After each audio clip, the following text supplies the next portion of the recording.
Nah, we're good.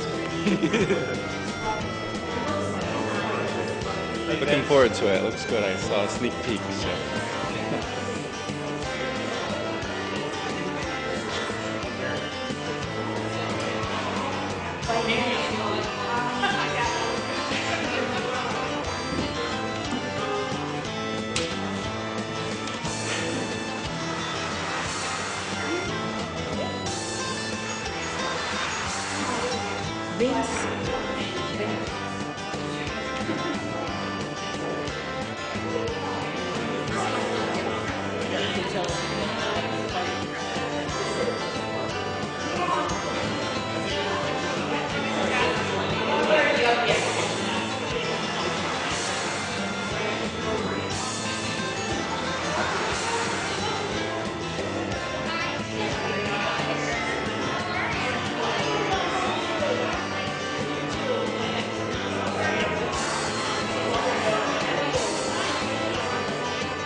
Oh, 7:02.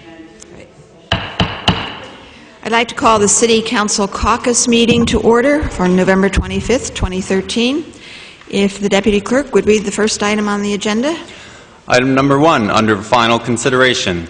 A local law related to flood damage prevention is authorized by the New York State Constitution.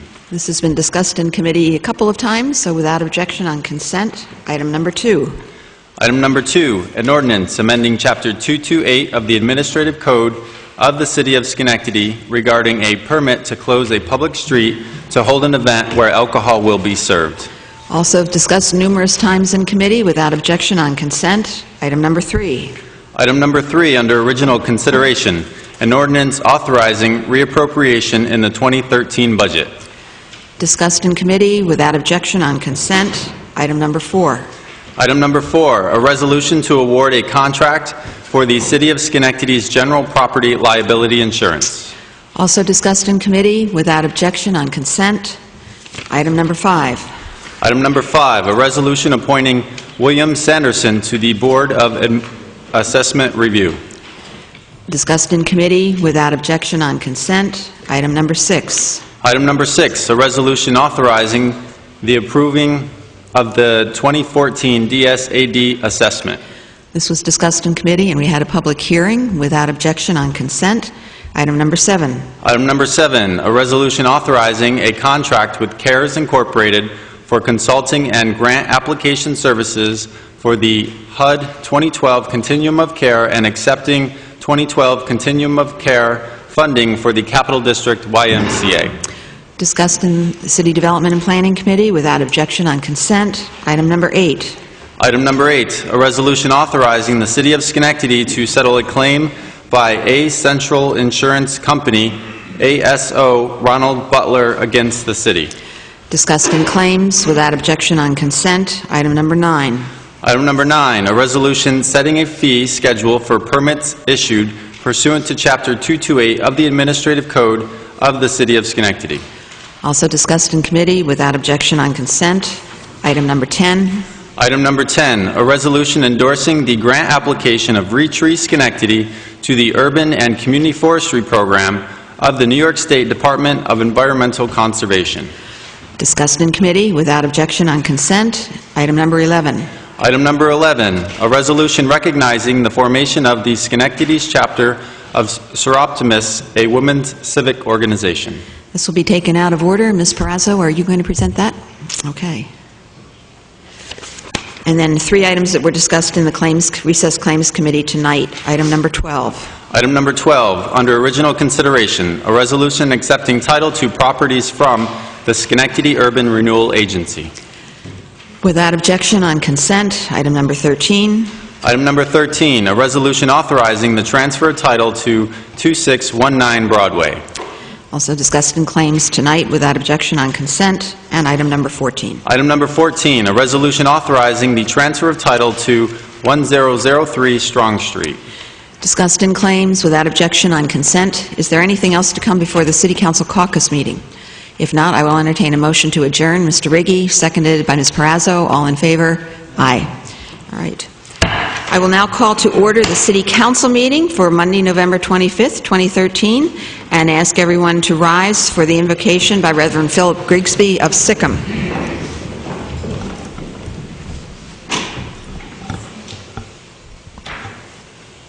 Let's gather in prayer. Dear God, we are mindful as we come in this season of Thanksgiving that you have indeed blessed us, and we thank you.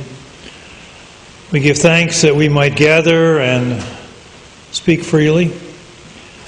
We give thanks for the many things of our lives and for the occasions and families and friends and times for which we can indeed be thankful. But as we gather, we also remember for those for whom the season is difficult, whether it be matters of mind or body or spirit, and we ask that the caring of your people be present among those who are in need. For you have given us also to be a compassionate people and also a generous people. As we gather in times of thanksgiving, we are mindful of those who have gone before us, all those who are here now, and those who are yet to come, and pray that all decisions might be made in the light of those who are yet to come, for the sake of all of your people. We praise you, O God. Amen. I'll ask Philip Morris to lead us in the Pledge of Allegiance. I pledge allegiance to the flag of the United States of America and to the republic for which it stands, one nation, under God, indivisible, with liberty and justice for all.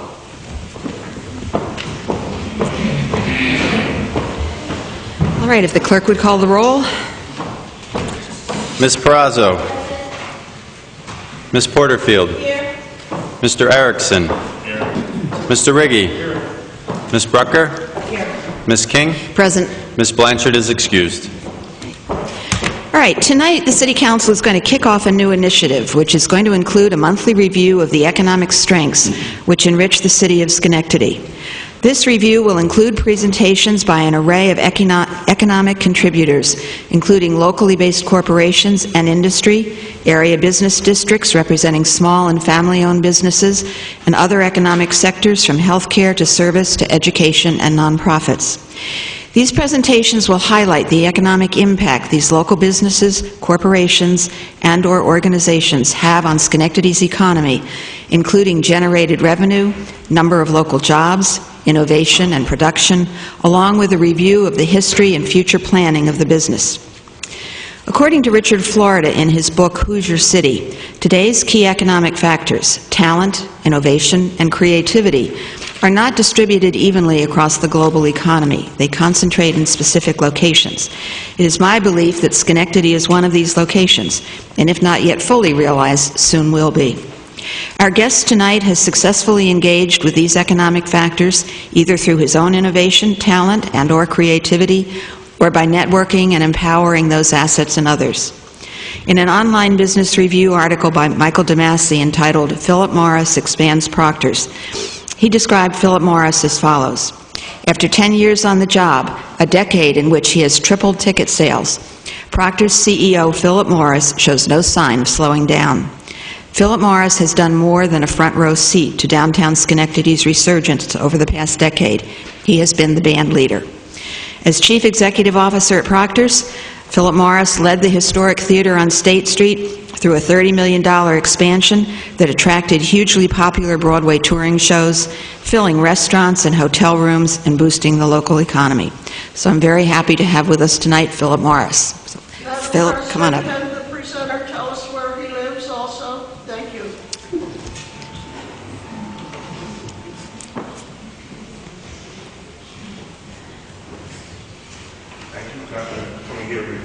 Yep. And if you want to use one of the microphones with the... If it's necessary, if not, we'll speak up. You should. I should use the microphone? Yes, for the television. Carl, would you give... Great. Thank you. It'll come on. It'll come on. Automatically. Perfect. Look at that. My format today for this is called Picha Kucha, something I read about in the U.S. Air magazine about 5 years ago, and it ends up that many places do it as a format for sharing information. It's supposed to be about 20 slides, 20 seconds each. That's all. And I don't read the slides. I talk about something else while you read the slides, because I assume you're smart enough to read. And it's really interesting because most people don't do stuff like this with PowerPoint. Anyway, there was a Picha Kucha format being organized in the capital region for us to share information about all kinds of stuff around the region. For this lady, I live at 47 Skirmerhorn Road in Schenectady, which is in Rotterdam, and I also own a house in the Stockade. I was sort of amazed when I first came here 10 years ago. When the board interviewed me, I asked the question, what happened downtown? And I couldn't get over it, and you all lived through it, you all saw it. Clearly, the changes that had happened to the city were immense, and revitalizing the city was more than just money, but was reimagining who we were. I believe that the work that you did, the city did, the county did, Metroplex did, we did, donors did to revitalize the city and rechange and rebrand it has been pretty remarkable, as these numbers will show and bear out. Just to think about 1,728 events in 1 year is a pretty remarkable understanding of what happens in our downtown now versus a decade ago when Proctor's maybe would have done 80 or 70. I am really proud that the work we do is not just around our downtown, but in fact around an education program of substance. Every kid in Schenectady High School has come to our facility more than once in their school life. In fact, 2.5 times if you were to average all the numbers. And our goal is for that to grow to 5. We're in the school with full-time teaching residents in video and media, working with teachers to get kids who are at risk of dropping out of school to find English interesting and to use English to create media to stay in school and be interested in what happens. We have a broad reach, and we have a broad reach in the capital region, trying very hard to make our facility sort of the powerhouse of the region, to be honest. And with that, we are ticketing for others, we are running capital rep, we're having conversations, as you all know, with potentially a relationship with the Universal Preservation Hall in Saratoga. Probably the thing that's most odd about us, as many of you know, is our power plant. We're heating and cooling about 1.4 million square feet of downtown, including the new TransFinder building, the Hampton Inn, the City Center with the Y and MVP and all the rest. There's no other theater in the world that we know of that does that. And as that slide did say, we've reduced our carbon footprint as a community by 40+ pounds an hour, which always amazes me to think of it in terms of bowling balls. That's a lot, and that's 24 hours a day, 365 days a year. This is also about economics, and we believe that our efforts have yielded about a $45 million economic impact. It's pretty substantial, it's pretty broad, it hits housing, it hits food, it hits hoteling, it hits construction, it hits design, a lot of places. At the same time, our tickets don't pay for everything by a long shot, and so ticketing is about 67% of our revenue. We earn about 86% of our revenue, and the other 14% is continuous philanthropy, without which we wouldn't be open. Not to mention over 1,200 volunteers who, on average, are putting 40 to 45 nights a year into having Proctor's run well as ushers, bartenders, concession people, and our stores. So the community effort, the community enterprise is remarkable, and that's probably why it works. If this was any less than everybody's living room, I don't think it would be what it is. Thank you, and I'm open for any questions. Okay. Any questions from the council? No? Okay, well, thank you very much. We greatly appreciate all you do for this city.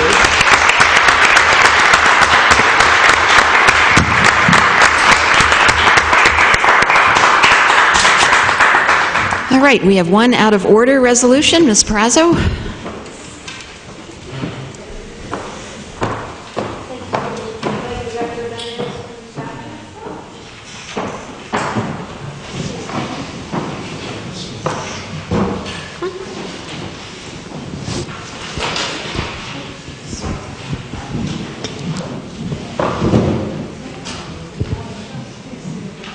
Come right in. Come inside the rail.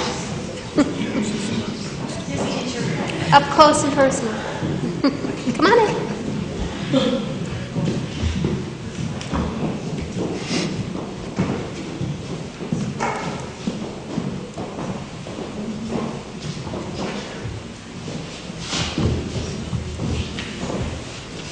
Madam President? You have the floor. Thank you. This is a resolution recognizing the formation of the Schenectady chapter of Seroptimus, a women's civic organization. Whereas the Schenectady chapter of Seroptimus International, a worldwide women's civic organization, was formed 60 years ago, and its members have tirelessly dedicated themselves to public service in Schenectady over that time. And whereas Seroptimus is a coined word derived from two Latin words, sorrow, meaning sister, and optima, meaning the best, interpreted as the best for women. And whereas the first Seroptimus Club was chartered in Oakland, California on October 3rd, 1921, analogous to fraternal service clubs such as Rotary. And whereas the Seroptimus Club's worldwide organization is made up of autonomous clubs throughout the United States, Canada, Ireland, Great Britain, and Europe. And whereas the Schenectady chapter was originally sponsored by the Albany Seroptimus Club and became one of the approximate 90 clubs making up the North Atlantic region of the American Federation of Seroptimus Clubs. And whereas membership in these clubs is by invitation, limited to women recognized for their high standards of personal and business ethics, currently engaged in specifically recognized career classifications.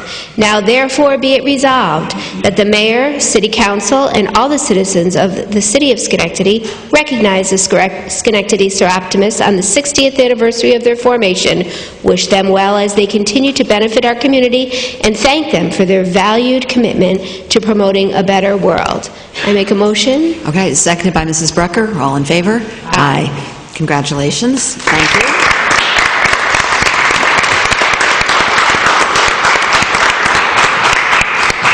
Thank you. I believe that we have a few words to be able to share, so if you'd be kind enough to hold that. Of course.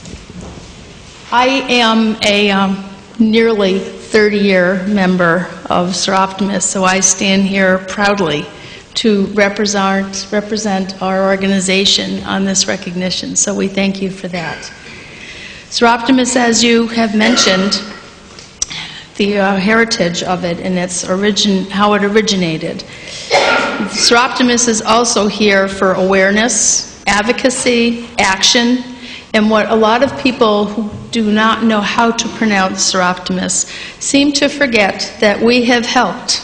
Here's the list. Goldie, free mammogram programs through Ellis, the former St. Clair's in Bellevue, Community Hospice of Schenectady, Haven, Three Angels Park at Central Park, Mohawk Pathways Girl Scout, Bethesda House, STEP, which is the acronym for Saratoga Therapeutic Equine Program for Children, Special Needs Children, which was housed in Glenville, Schenectady Day Nursery, the Schenectady Public Library Program for Arts at Pleasant Valley School, Schenectady Free Health Clinic, Scotia Glenville Pipe Band, the Children's Traveling Museum of Scotia, Home Furnishings, Boys and Girls Clubs, Spark, the YWCA children's programs, and the residents who reside at the Y with having a holiday party for them. Things of my very own, Boys and Girls Club of Schenectady, Pampered Patriots, Root and Wisdom, and there's more, because if I kept on going, you'd be getting pretty tired to hear about this. Since this is Thanksgiving, since I did just read in the paper about the time of prayer and gratitude, I am very grateful for our members with all that they do for our community, the time that they spend for our organization to make Schenectady a better place for our women and our children. And we have many different scholarships through our fundraising efforts that we offer. And there's the Women Opportunity Award for up to $2,000. We have the Violet Richardson Award for volunteerism, the Beatrice Hocking Award, the Community Service Award, where money goes back into the community, where many of the organizations that I mentioned, that's where that money goes to. So when you see the word Seroptimus, please don't stumble over it. S-O-R-R-O-P-T-I-M-I-S-T. When you see that word, these are women of action. This was given to me many years ago, and I think it's very befitting for me to read this while we're here. These are the women that are in our Schenectady community. They smile when they want to scream. They sing when they want to cry. They cry when they are happy, and they laugh when they are nervous. They fight for what they believe in. They stand up for injustice. They don't take no for an answer, and when they believe there is a solution. They go without new shoes so their children can have them. They go to the doctor with a frightened friend. They love unconditionally. They cry when their children excel and cheer when their good friends get awards. They are happy when they hear about a birth of a new marriage. Their hearts break when a friend dies, and they have sorrow at the loss of a family member. Yet, they are strong, and they are there when there's no strength left. They know that a hug and a kiss can heal a broken heart. Women come in all sizes, all colors, all shapes. They drive, fly, walk, run, email you to show how much that they care about you. The heart of a woman is what makes this world spin. Women do more than give birth. They bring joy and hope. They give compassionate ideas. And they give moral support to family and friends in our Schenectady community. Thank you. Thank you. Thanks for all the good work you do.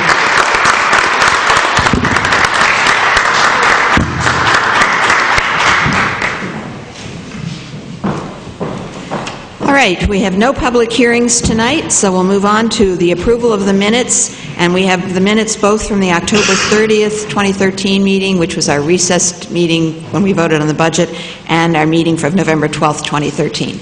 So I'll entertain a motion to approve both of those. Okay, Mrs. Brucker, seconded by Ms. Perazzo. All in favor? Aye. All right, communications and petitions. Communications presented to the City Council for Tuesday, November 25th, 2013.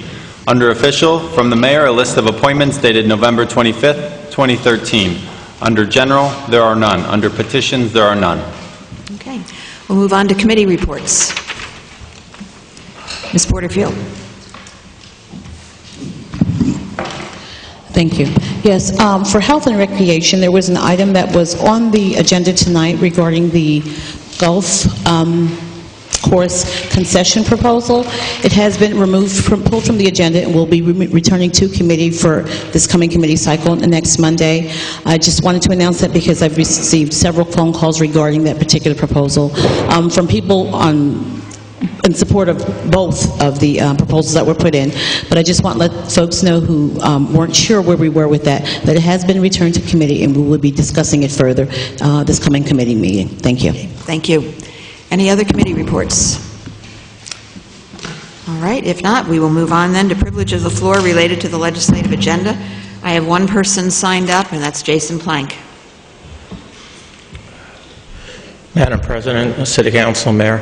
Item number 8, when a couple of city council members proposed that we do drug testing or do some kind of remediation after a car accident, they came back and said, oh, we can't do it because it's part of the union contract. Now, I hate to tell you that the legislative body has a fiduciary responsibility to ensure that the public money is being utilized. And if we've got a problem, you need to be able to solve it. And you can't say, well, we're going to go to binding arbitration. Binding arbitration has been used by the unions for many years. There's been several good cases across the country in where that binding arbitration, the unions have used it to override the legislative functions of the things. Case examples, there's been several out of Texas and California, and even here locally, where they've said, where they've had police overuse of police force. And they turned around and took it to binding arbitration. They said, we got to, because nearly 2 out of 3 times, they will overturn their decision to be fired. We had one up in the school district up north here. The guy was caught smoking marijuana while driving a busload of kids. They took it to binding arbitration. They took it all the way to the Court of Appeals, the highest court, and he got his job back. We have got to say enough is enough. And just because we're paying out over $750 just on this claim because a worker decided to back into this guy's vehicle. You know, we need to take control of this and how much money we're losing. The next item is item number 7, which is the CARES application. In dealing with, I don't know if a lot of people know about the HUD housing, of the homeless housing that went on 845 Broadway. Basically, there's no way where they're going to go for grocery shopping, where are they going to go for other services, and so forth. Also, a lot of people don't know is that the developer, which is the same big, huge developer, has got the $500,000 out of this city council, got mortgage tax exemption, sales tax exemption, property tax exemptions, and got a whole host of other pilot programs along with building the 845 Broadway. Where were the jobs for minorities? Where were the jobs for persons with disabilities? And where is the economic development and economic goals for this project? What does it do? Also, too, is that DSS building was already short of parking spaces already for the current services that were needed within that building. Where are we going to put those parking spaces for those over 150 apartments that are supposed to be in there? You know, we need to take a look at some of these items and exactly know where we're going for. Thank you. Thank you. All right, I have no one else signed up, so I'll declare that portion of the meeting closed, and we will move to the approval of the legislative agenda. Okay, moved by Ms. Perazzo, seconded by Mrs. Brucker. All in favor? Aye. All right. Then we'll go to privilege of the floor regarding city business. I have 5 people signed up to speak. Clarence Terry is the first one.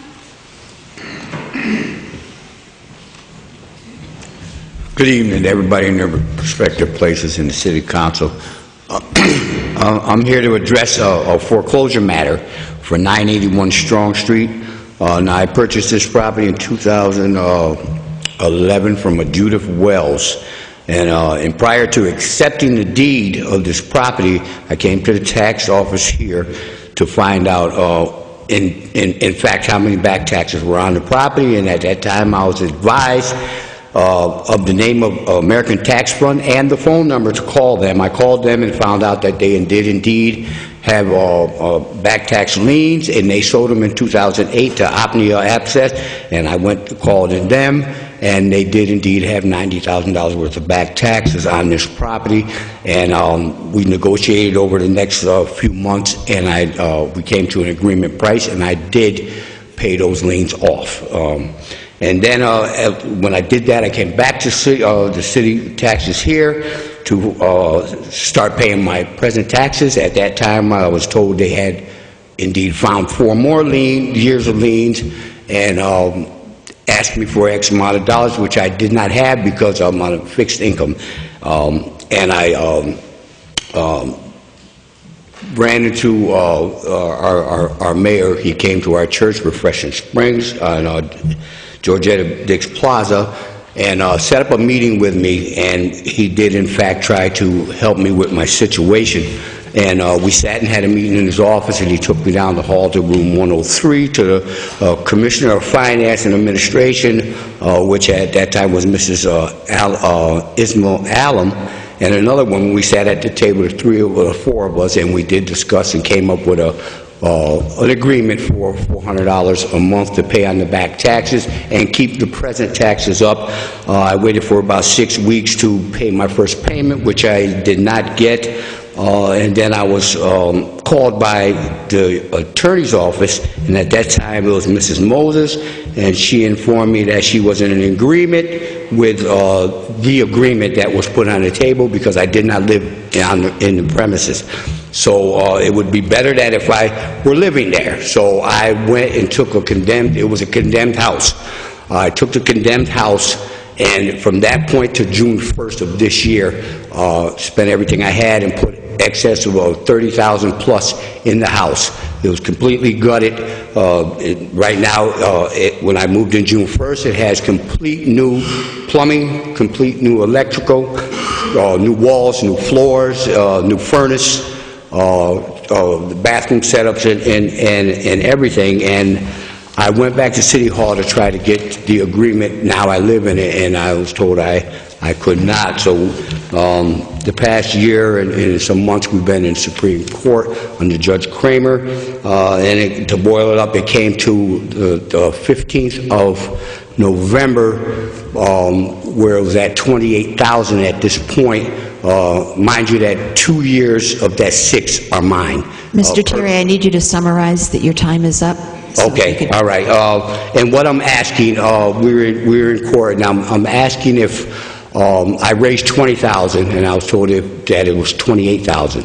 All I could raise was $20,000. I offered the $20,000 to pay in full, and I was advised by attorney that the City Council can only make that decision. And I'm asking if the City Council would grant that the City of Schenectady accept the $20,000. So Okay. my FHA loan is fit in. And the taxes for the mortgage is 30 years. And over that 30-year period, taxes will be paid out of the escrow of Okay, the home. thank you very much. Jason Plank. Madam President, City Council, Mayor, last week we had talked about you guys had talked about the golf course budget for the cantina and the restaurant. And we've been losing anywhere around $20,000 per year in rent out of that. I had always suggested that you should get at least 20% of the gross sales out of that piece. That is a standard operating procedure out of most all rentals. And if we're implying electricity, utilities, and so forth to that organization, sometimes that will increase up to 30%. But the averages have been around 25%. And you need to take a look at what kind of direction that you're going at. And you need to look at gross sales.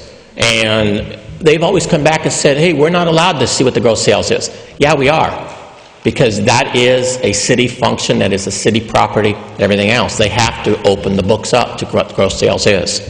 And you can verify this with any restaurant You can even call the community college. It's all based on gross sales is what your rent is when you do a lease. So, I mean, when you're looking at that piece, also too is that where you said there was some construction money that was to begin with, well, that was to help pay for some of the stuff. I mean, you had a floor that bent like this, and it was eventually you were going to end up in the women's bathroom, the freezers and so forth, because the floor was bent so far. That was the reason why some of that stuff was happening. And I believe that if you go back to that 20%, at least guaranteed at least that much, you can. I mean, there is no reason that you can't collect over $50,000 in rent out of that place. That place is doing under $250,000 in gross sales.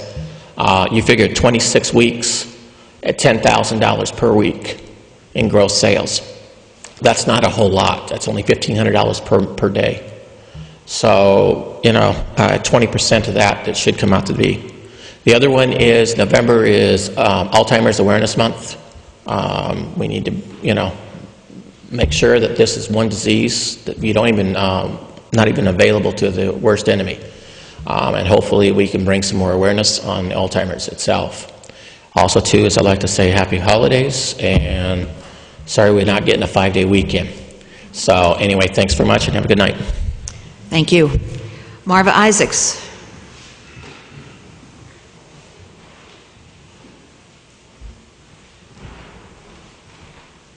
Madam President, Mr. Mayor, City Council, I'd like to announce that the Hamilton Hill Neighborhood Association is having their annual Christmas party on December 5th at Bethel AME at 540 Mumford Street, Schenectady, and at 6:30. All is invited. Thank you. Thank you. Okay, Reverend Grigsby. Yes.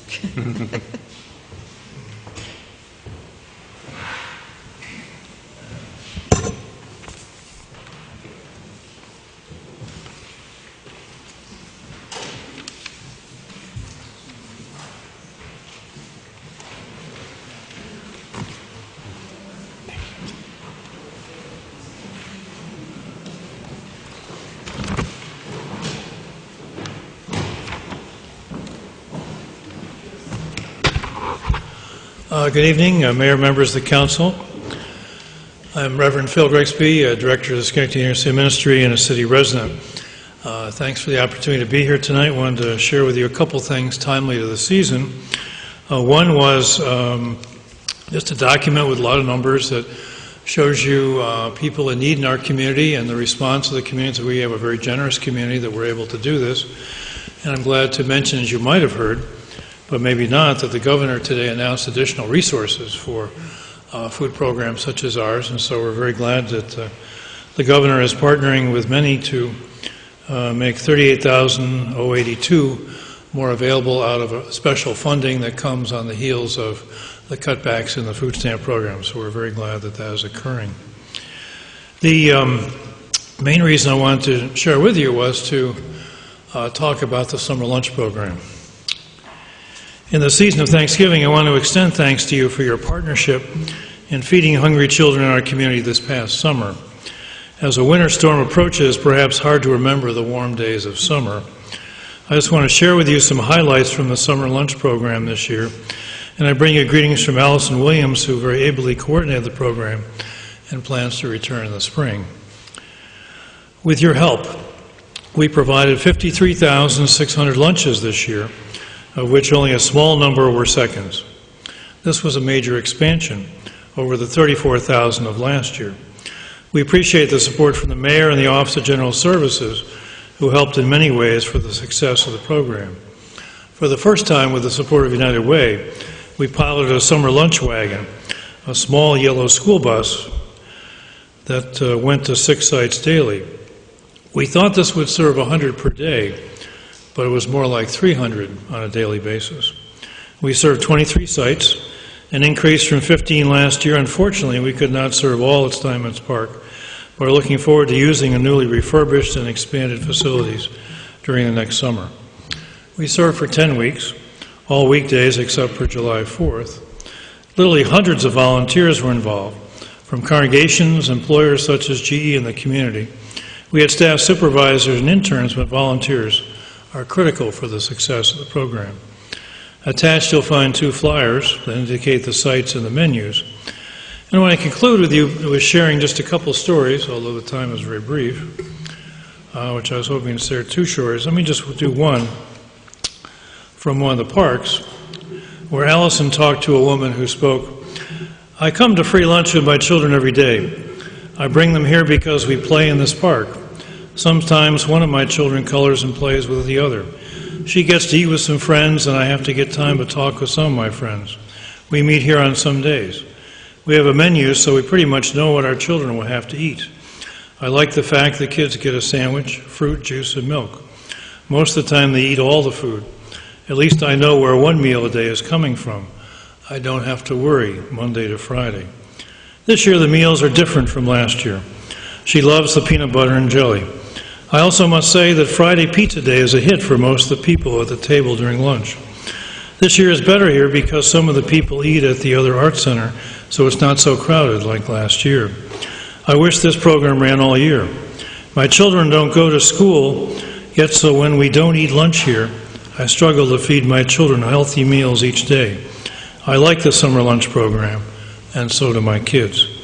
And Allison commented, "When I left the table, I felt I must be doing my job. It was a warm and a fuzzy feeling." I look forward to your partnership for next summer as we take some steps to address childhood hunger in our community until that day where we can truly say, there is no kid hungry. Thank you for your Thank support. you. Mary McLean.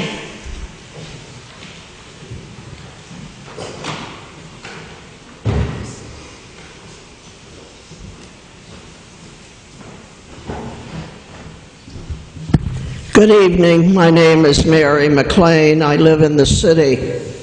I had not intended to say anything about the council race, but at the last council meeting, the council member-elect opened the door.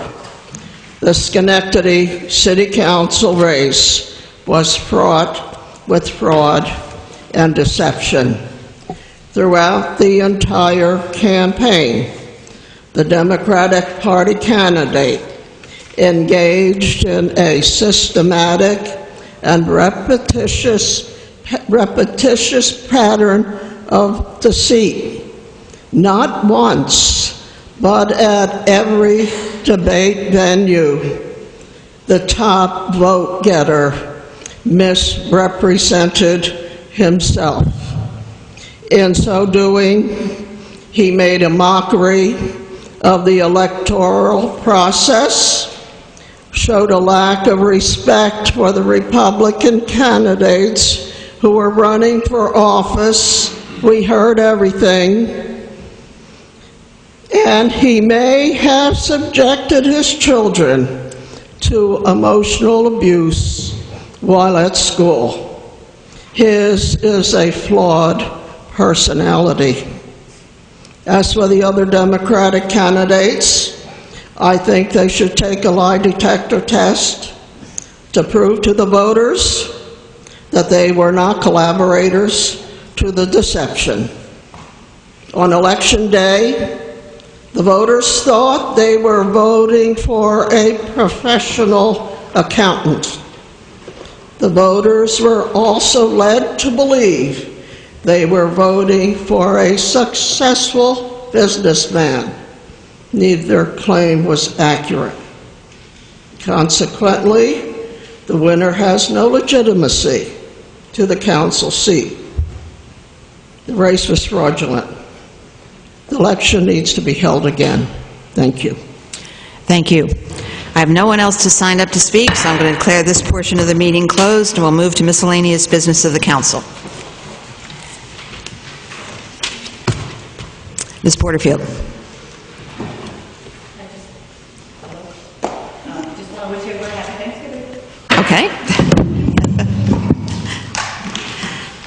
Okay. Anyone else? Okay, Mr. Iggy. Thank you.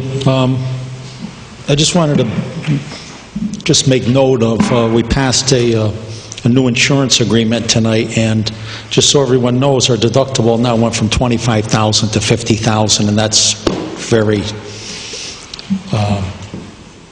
disconcerting to me because we know we were self-insured before, but certainly all these accidents that we've had in the past have added to that, and from what Mr. Ferrari explained to us, the underwriters, that's the only way they would write it was with that high deductible, and that is a high deductible.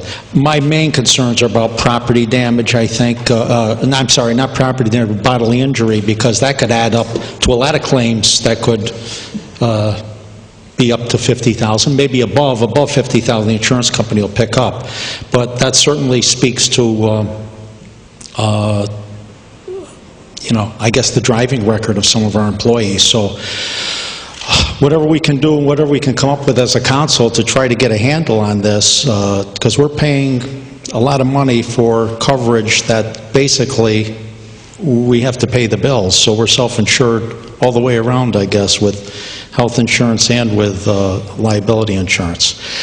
But that's just something that's come to my mind, and it's been on my mind for a while. I did tour the city garage today, and I spent a couple hours down there with Mr. Campoli, and it was pretty impressive, and I understand now more about the cost overruns for maintenance,